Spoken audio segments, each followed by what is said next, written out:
reproduce exactly what you felt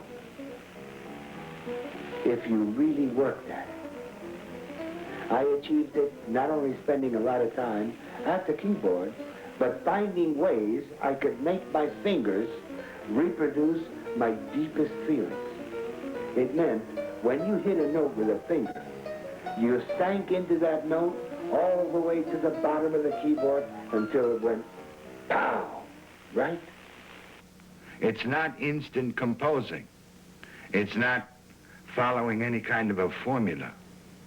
All you do is hear music in your head and reproduce it.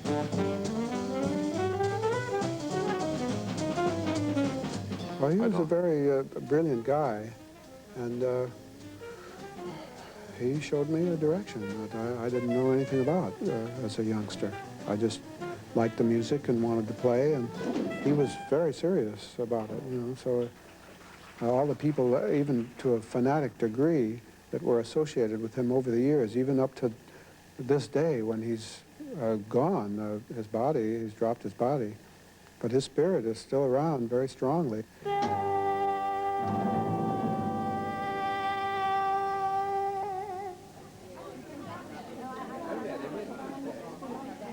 I was really his first singer, I would say, and I liked his attitude toward women.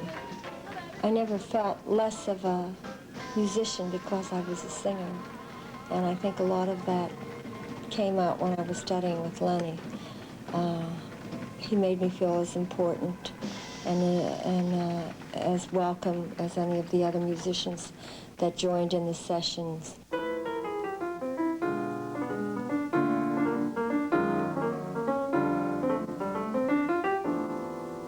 Lennie once told me he felt that in all the world of art as we know it, all through the centuries,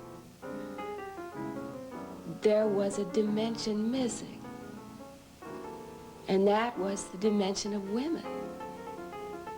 He really felt that if women were brought into the art expression of the times, that this dimension would express something for men and also for the world in its entirety.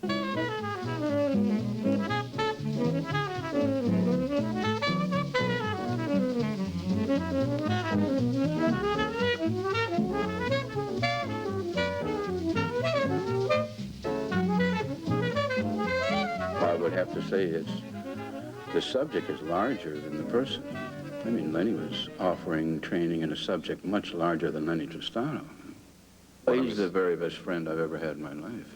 My teacher, the leader of the band I was in, and a very close personal friend. Well, he's, of course, the most influential musician I know.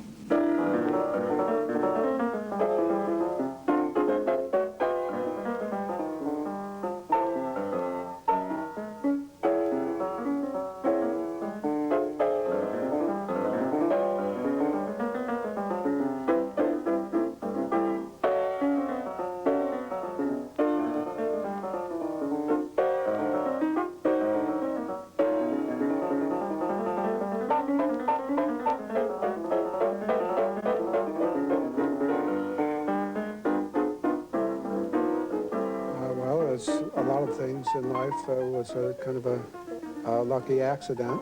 I went to see a friend of mine, and Tristano was playing in the club that I went to, and I was interested in his music, and we talked, and I started to study music with him, and he had a very strong effect on me and many others that studied with him over the years. Actually, I read some correspondence between him and Don Ferrara, and right away, you know, just the simple logic, the terms in which he put subjects like harmony and meter appealed to me. I had never been given them in my education into that time. Briefly, he was explaining the theory of music in terms that are accessible to a jazz musician rather than a composer. I don't compose anything. See, that's the great difference between jazz and any other kind of music. The music is already in your head. And all you do is let your hands, depending on what instrument you play, reproduce what you hear as you hear it. So that what you come up with is something completely spontaneous. Like when you hear a great Charlie Parker solo, what you actually do is experience somebody in the act of creating beauty.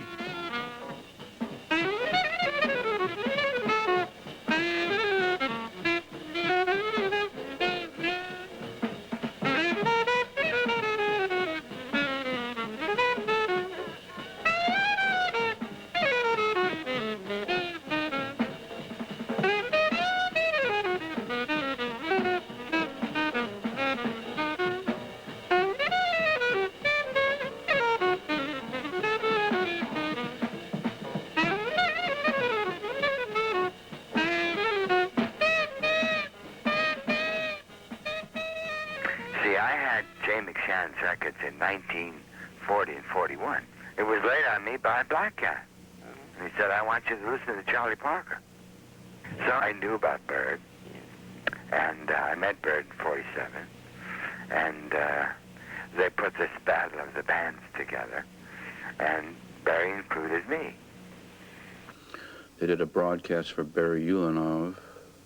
It was modern music versus Dixieland. They each did the same songs, one in the manner of Dixieland and one in the manner of contemporary or modern. Oh, it's a good broadcast.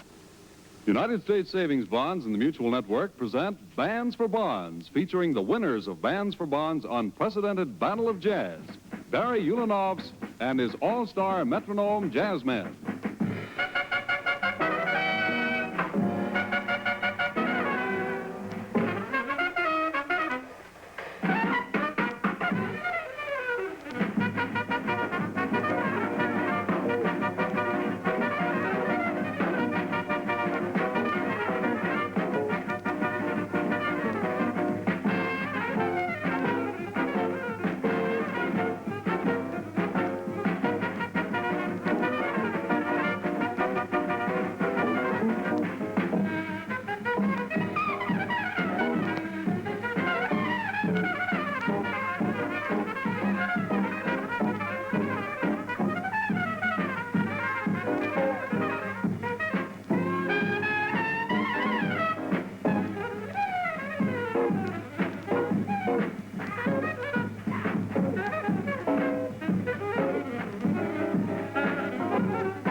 That's a lineup, and you've met your jazz men, so now let's meet their leader, Barry Ulanov, editor of Metronome magazine. You take over from here, Barry, all right? Thank you very much.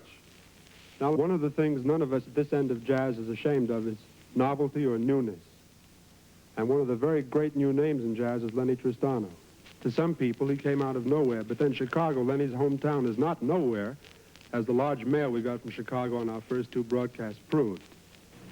There were two things happening at the time. Bird and everybody who copied him and what I was trying to do through my playing and through my teaching, which I'm not saying was anywhere nearly as great as Bird, but it wasn't copying Bird, right? Yeah. So he thought it would be a good idea to mix the two. I really do believe that Bird enjoyed playing with me because I was not imitating him, and everybody in the world was.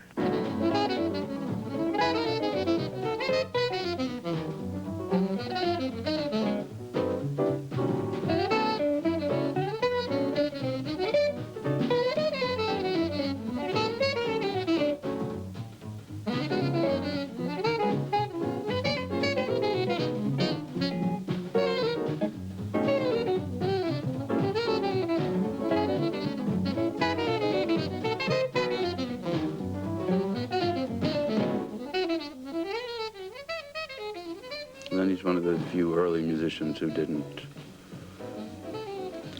imitate Charlie Parker. A lot of people imitated Charlie Parker, right? I mean, imitated. They duplicated his emotions. But I'm asking myself, how many people have really done that with Lennie? Or even tried? See, if you went down a street and walked into a club and heard a 10-piece band, everybody stood up and took about 50 choruses of Bird's licks. And it stayed that way until, say, maybe the middle 50s. And it finally caught up to Bird. It really bugged the shit out of him. One time, he came to my studio, and at that time, I was starting a record company. And Bird wanted to join it. The only problem we had is that I didn't have enough money to give him in front. And one of the things he said, and this is a quote, he was tired of hearing everybody play like him, and he wanted to get into something else. And he thought we could do it together. Now, of course, I don't expect anybody to believe that, and I have seldom said it to anyone. But it happened. Well, they say music speaks louder than words, so we'd rather voice our opinion that way, if you don't mind. Bird loved Lennie. I know that for a fact, because Bird was hanging out at my loft a lot, you know, and I know that he loved Lennie. What's not to love about him? He was an original. He was his own thing, and he, you know, he was a musical heavy. He was one of the heavies. By the time Charlie Parker and Lennie were playing in the 40s, a lot of harmony was being rethought. Charlie Parker did a lot of improvising with harmony, and certainly Lennie did. That is to say, they improved on the changes to standards, expanded them, they introduced passing chords and substitute chords, all of that work. Well, at that time, it was all new information, so it all meant a lot to me. It just seemed that this was more than just a casual kind of a game to play. It was a serious art form, and I wasn't prepared for that really at that age. I didn't have that experience before meeting Tristano, so suddenly I felt like I had something to do with my life, and I was very excited about that.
In 1949, I did a couple of record dates for Capitol. And two of the tracks on them are free form. Out and out free form. In fact, it was so far out that they wouldn't release those records for a couple of years. Oh, no, Lennie had the idea. We had rehearsed it. We'd done it before. The only thing ordered is the sequence of entrance. First piano, then alto, then guitar, then tenor. We followed no form. If there is form in a good free improvisation, it also is improvised.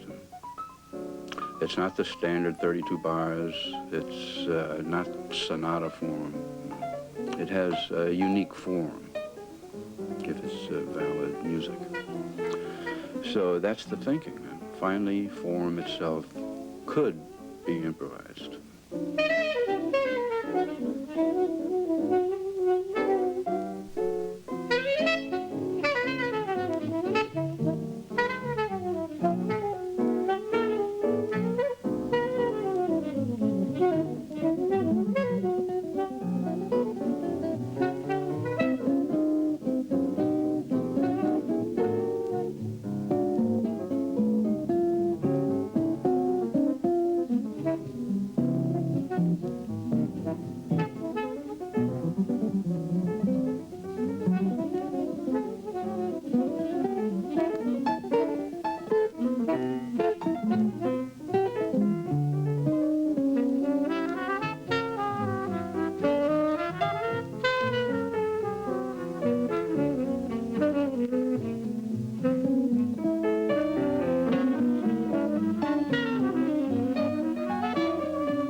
Lennie defined music as knowledge and intuition. That's a good definition. Melody is first improvised, then melody and harmony are improvised, and finally, with intuition, melody, harmony, and form itself, you see. That's the thinking that led up to it, yes. It's simply logical. If you're going to improvise melody and harmony, why not take it a step further and improvise the form itself? It's conceivable and very demanding for 4 or 5 people to do it and produce valid music. You know. That's become a conversation piece, because the first time the engineer heard it, he stopped us in the middle of the performance for a reason I don't even understand. Maybe it didn't make sense to him. Or maybe it was technical. But in any case, it was enough to make us furious. Those first records of Lennie's only became notorious, prominent jazz records 15 years after they were recorded. The only person who ever gave me credit for that in print was Miles Davis. You see, I still feel that the notes are important, and the rhythm is important, and I feel that the harmony is important. It can't be accidental.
Now, free form, or free music, as it stands today, works on this kind of a premise. You can do anything you please. The important thing is to express an emotion. Well, I can find that out if I go to any state hospital. We might call that musical psychodrama. I'm not interested in that. He makes a distinction between emotion and feeling, which in English have essentially different meanings. Emoting is not necessarily feeling. You see, from a personal creative standpoint, feeling must be involved. It is necessarily because as an individual, we're expressing ourselves. We're expressing ourselves in the language of music. And it's how we feel that identifies us. How we emote is another matter. See, emotion without feeling is what we call an ego trip. Lennie did not teach content so much as he taught the essence of it itself. He said the instrument is like an amplifier.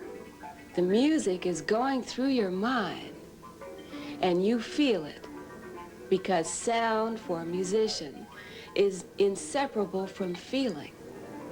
And what you were supposed to do was allow this to stream out of you without the interference of the brain. So he felt that one of his primary responsibilities was to free the musicians who worked with him from the tyranny of the brain, so that they could express everything that they had within them on a feeling level.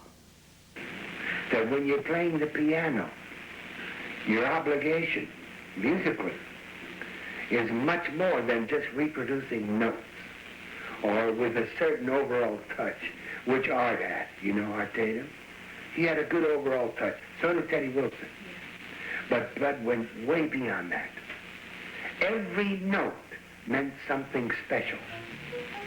Bud made it possible for people like me to get a hold of this idea.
When I first heard Bud,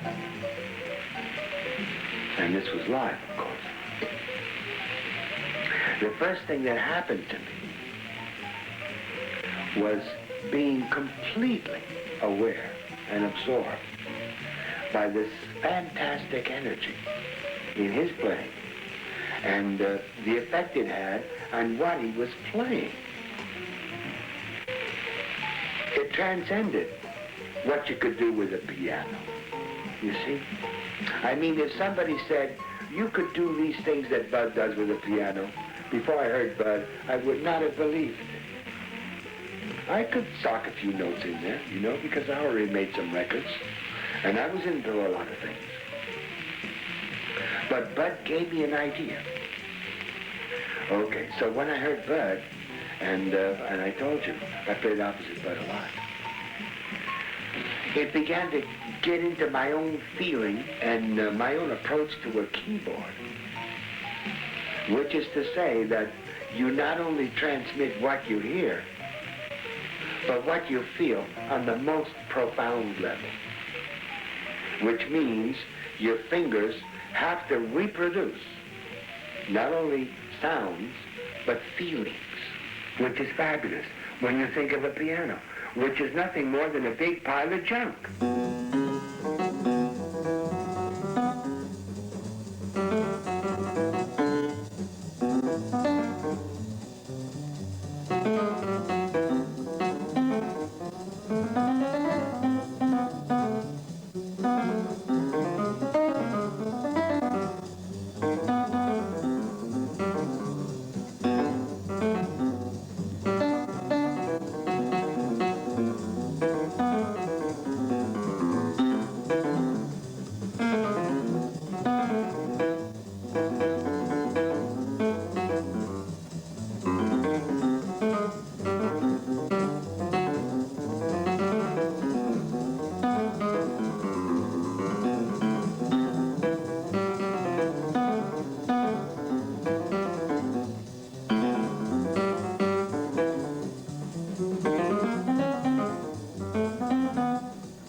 Because of the nature of the instrument.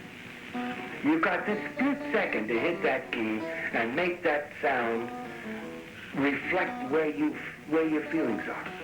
And this is what I've always strived for. To be able to sit down and play what you hear and feel.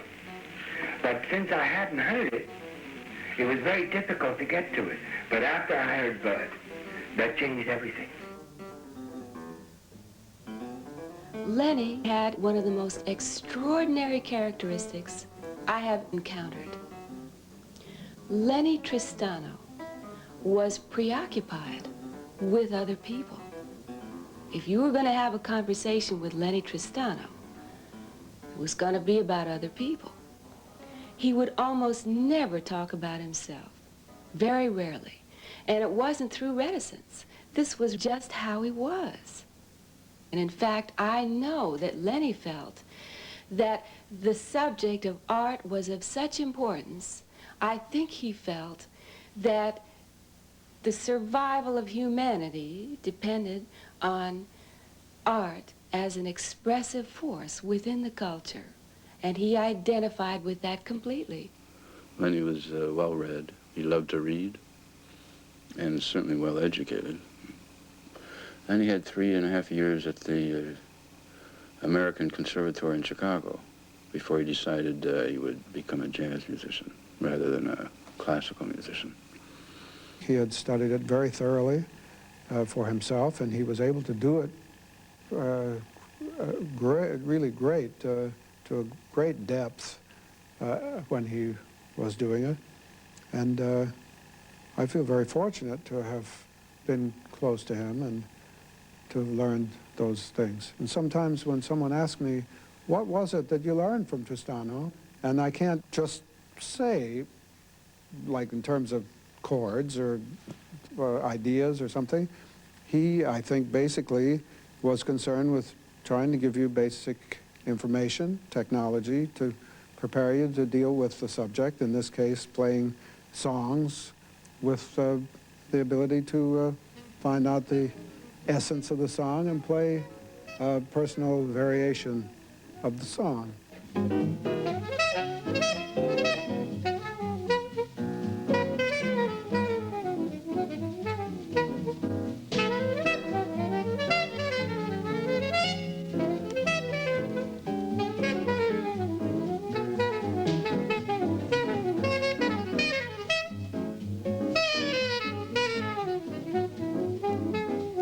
I did feel that I was a little over my head in playing that music.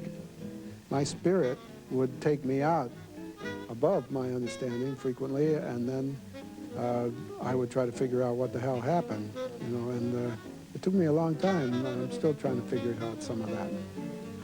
I really, in a way, wasn't ready to study with Tristano because I hadn't really enough experience at that time to absorb some of the sophisticated techniques that he was talking about.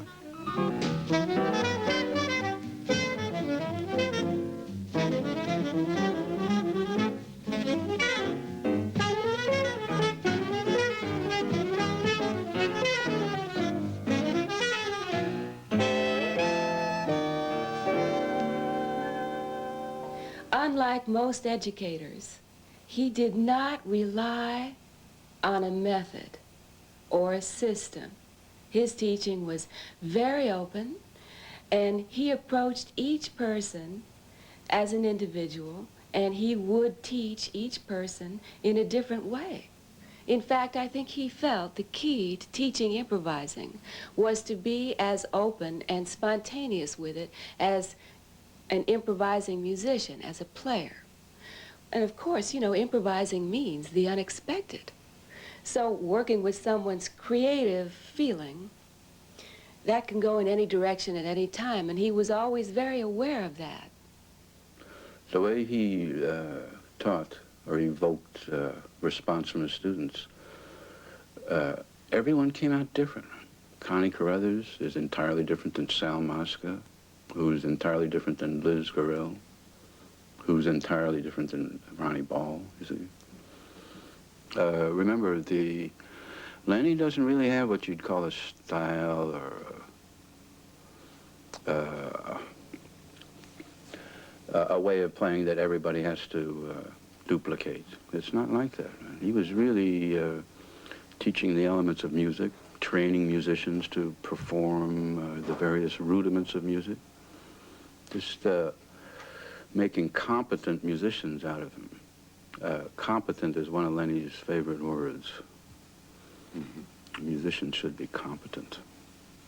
And I think that's what we're all trying to do. It's just hard to do it. I mean, if you have time to sit back like Bach did, he must have spent all his time in the church, you know, quietly composing his music. We have to come out and do it in public.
We used to play Bach fugues and Bach inventions, and the people loved it.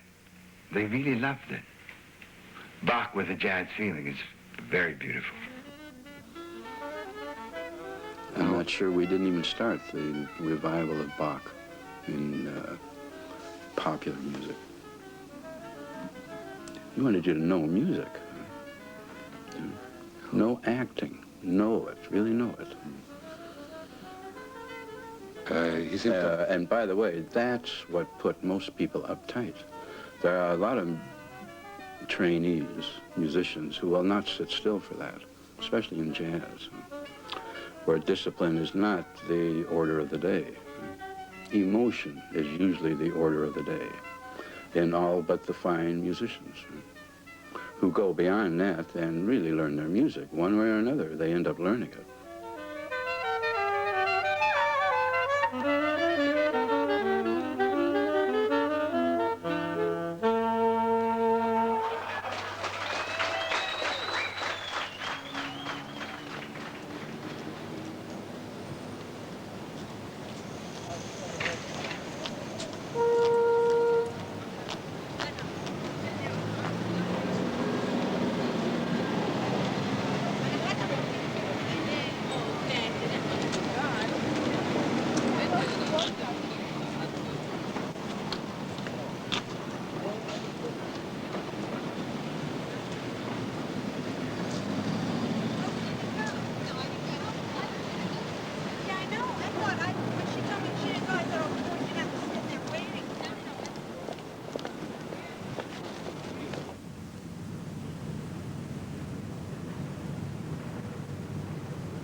does a great artist make himself felt? I mean, what's the impression an artist leaves on you? It's just something that stays with you somehow. It's moved you. It's reached you. I just enjoyed his music when I heard him play at our lessons or played some jobs a little later after knowing him, and it was a whole new world to me that was very interesting. Well, he was teaching me sight reading, notes, theory, and well, as I said, one of the most wonderful things of going to Lennie was the inspiration he gave you. He had many students. People came to study with him literally from all over the world. And his desire was to set up something for us that would enable us to thrive as artists. And some of them really distinguished themselves in the music.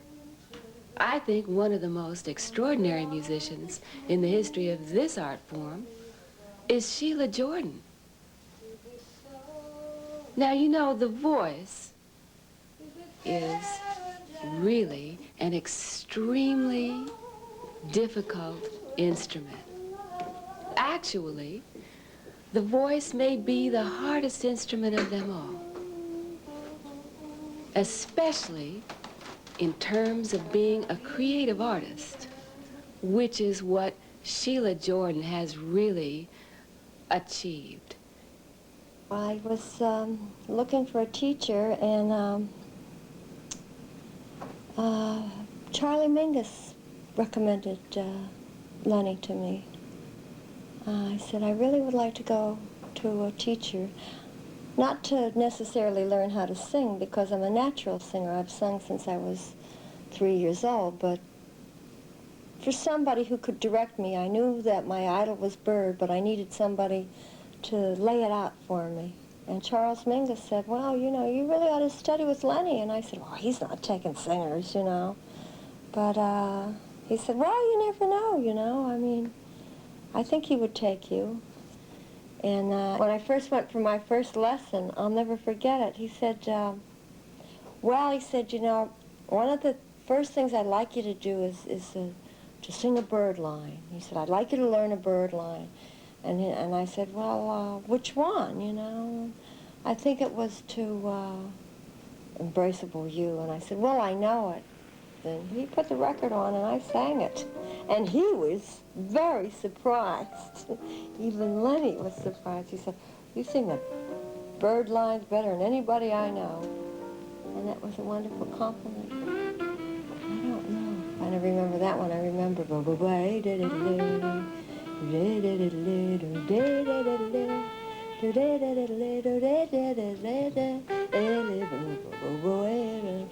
something like that. Now I'd have to go back and get my records out and check it up.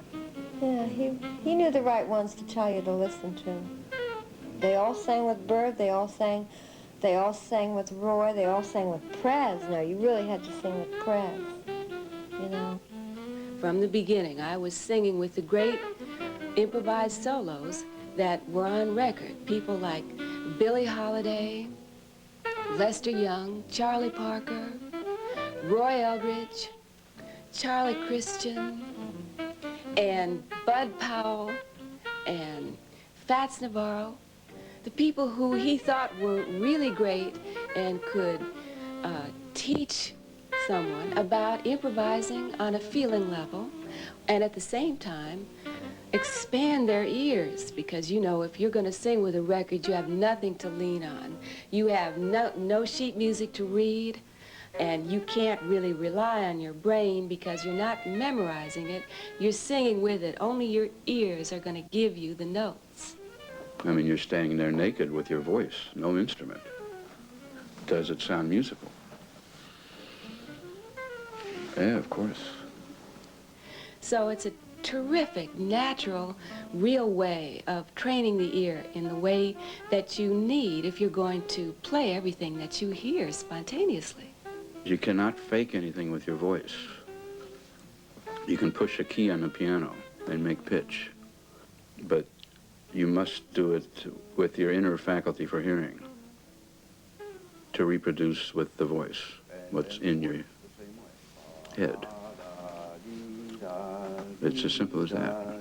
It's the perfect teaching tool. But a lot of musicians are reluctant to use their voices, curiously enough. You can say they hide behind their instruments.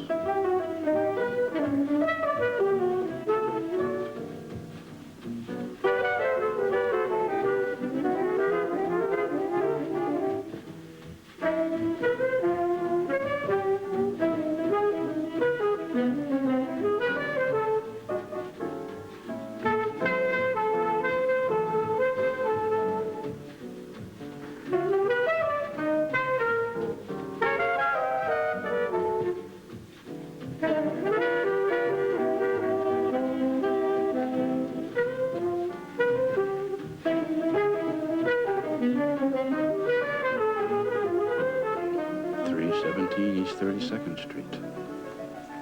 Yeah, it was Lennie's studio.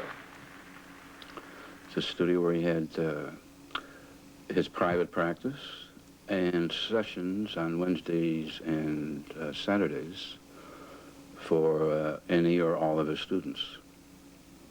It was one large room, and then in the back he had like the studio where he recorded, the little recording studio, and a little place for him to rest. You went for your lesson, and then you came back to the session that night. And I loved the sessions because that meant you could try out your feelings and your ideas, and I'll never forget that. I love you, I know what you so baby think. Get over, you are so terrific. Gotta be specific, so baby take a good sip of my dream about you now. People played, there were rhythm sections. Peter End, Al Levitt, Ronnie Ball was another piano player studying with Lennie.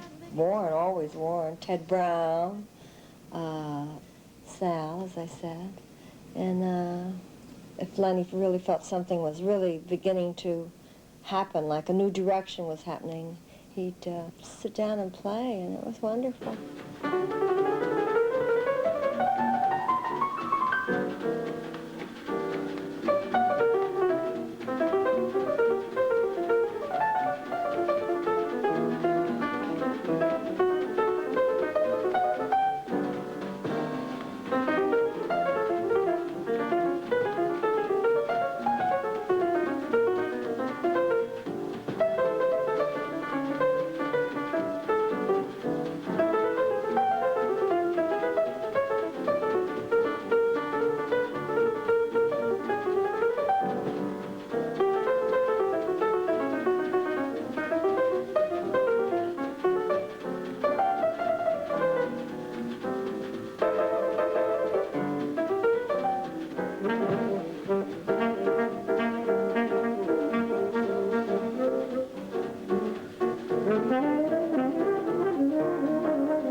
It used to be a kick to watch Warren, and when he was really on it, boy, he was so emotional. His whole body you just moved back.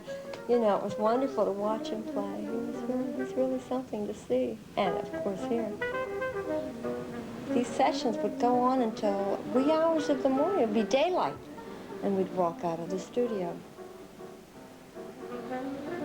Actually, 7, 8, 9 o'clock in the morning. And nobody was getting stoned or getting high or anything. We were just doing music. It was beautiful.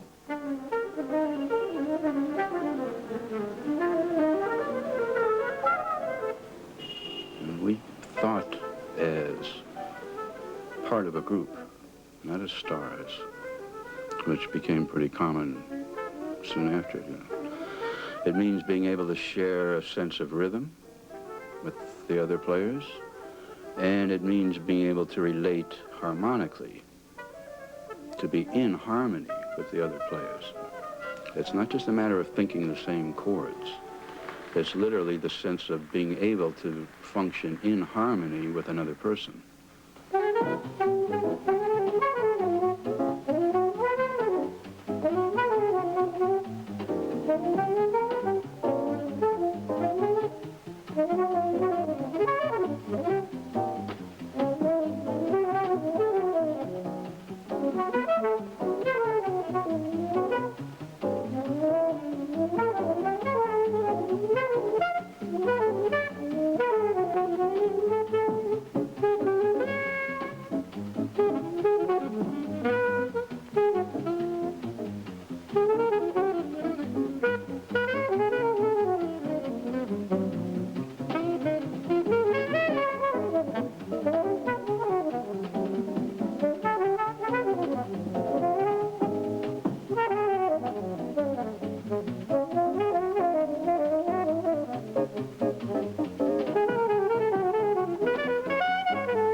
I think Warren is one of the great improvisers of all time.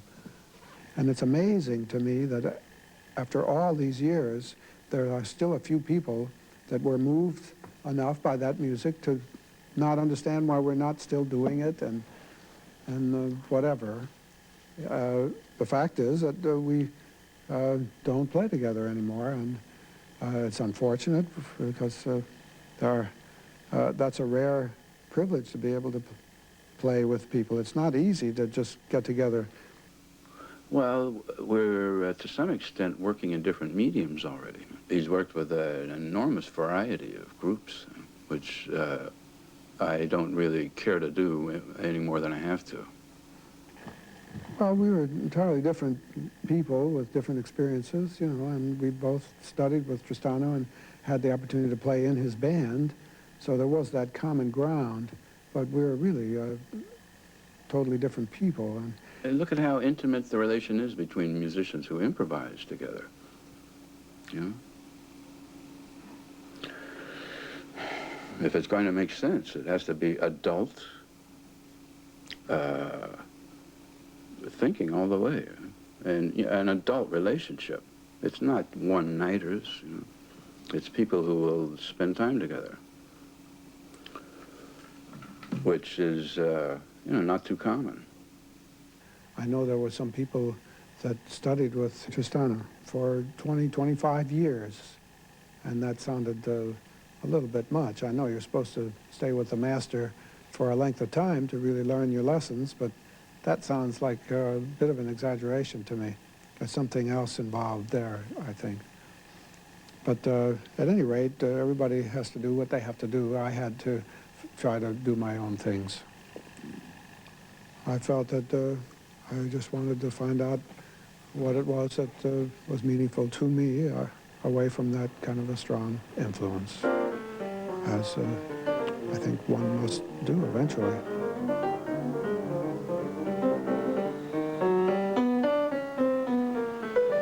In '62, Connie Carruthers came to study with me when I was living outside of San Francisco, and I explained to her what I had been working on and my studies with Tristano, but not being a piano player per se, I told her where Tristano was, and she went there immediately, and has been a very faithful practitioner of that music, perpetuating that method of teaching, and as a performer.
This is Lennie Tristano's magnificent piano. You know, I came up as a classical player, and I also wanted to be a composer. But I wasn't happy with the classical scene, and I wanted to get into jazz. And a friend of mine played one track by Lennie Tristano. This track was Requiem. Now, I think that track lasts about 3 minutes and a few seconds or so. And in the space of that short amount of time, my entire life was transformed. And my future was completely changed. And I knew it.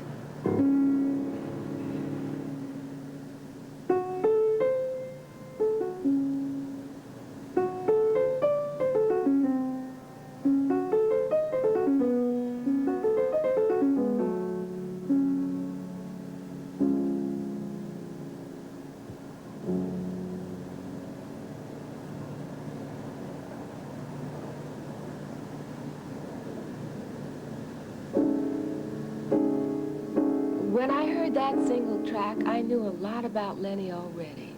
Of course, I knew about what a magnificent instrumentalist he was, and also what an intensely and genuinely creative and innovative artist and musician he was. And this meant everything to me, because I was looking for something that not only was powerfully creative and really new, but not contrived or not abstract. I wanted something that sounded rooted and real. And Lennie's music came through to me that way then. You know, Lennie's music, as powerfully innovative as it is really rooted deeply in jazz as it evolved as a musical art form.